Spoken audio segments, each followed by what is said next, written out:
From the KATC Weather Lab, here's Rob's forecast. Welcome back and welcome to the weekend. If you've liked the weather of late, you're going to like this weekend, feeling a little bit more August-like than September-like. Hey, but as long as we don't have a tropical system threatening at least the Gulf, we're in good shape, and we're in that zone at least over the next week. Beyond that, no promises. We'll talk more about the tropics coming up in just a bit. First off, though, as we take a look at the big picture across much of the U.S., some winter weather, the extreme northwestern part of the U.S. into Wyoming and also into Montana, where there are snow advisories. Meanwhile, we have a hurricane on the satellite imagery off to the east, a little bit of a disturbance in the Gulf of Mexico, but not expecting that to develop. Nonetheless, we have this little bit of a trough out here that's producing some inclement weather and shooting some showers over toward Florida. Folks that really don't need any rainfall while they continue to be in cleanup and recovery mode. Meanwhile, locally, we've seen generally east to southeast winds developing, and finally seeing some blips on the radar late this afternoon. Some of the biggest action mainly in the extreme eastern part of the state, but we have seen scattered showers across the Atchafalaya Swamp and locally as we get into St. Mary and lower St. Martin Parish late this afternoon. This activity won't last long, will probably dissipate as we lose daytime heating, but a nice little shower going over Franklin, east side of town, and the shower may be heading up toward Sherrington as well. And you can see the few other showers mostly in the southern and southwestern flank of the Atchafalaya Swamp late this afternoon.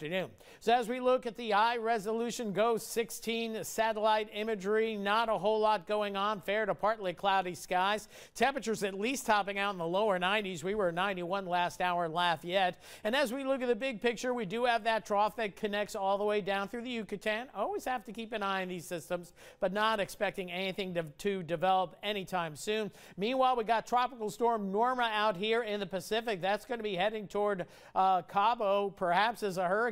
So be on the lookout there. The remnants of Max, a hurricane yesterday, pretty much dissipating in the Mexican mountains. Then we go farther to the east. Hurricane hunters went into Jose today, and they did find low enough pressures to actually classify this storm back to a hurricane, although it has some dry air wrapping in. We see this towering cumulus hot tower right near the center of the storm. Category 1 storm, 75-mile-per-hour winds, and is expected to stay a hurricane as it moves northwestward, then northward through the weekend into early next week. Eventually up here, it's going to encounter much cooler water temperatures, but this is going to be a fairly large storm. So from the outer banks of the Carolinas all the way up through the northeast of New England, we'll feel the effects of this system, even if it doesn't make landfall. Nonetheless, it's going to be treated at least like a nor'easter. And then after that, we think a frontal trough may pick it up off to the north and east, but it could do a couple of loops out here in the Atlantic as well. I know some models want to bring this system inland, so we'll keep an eye on that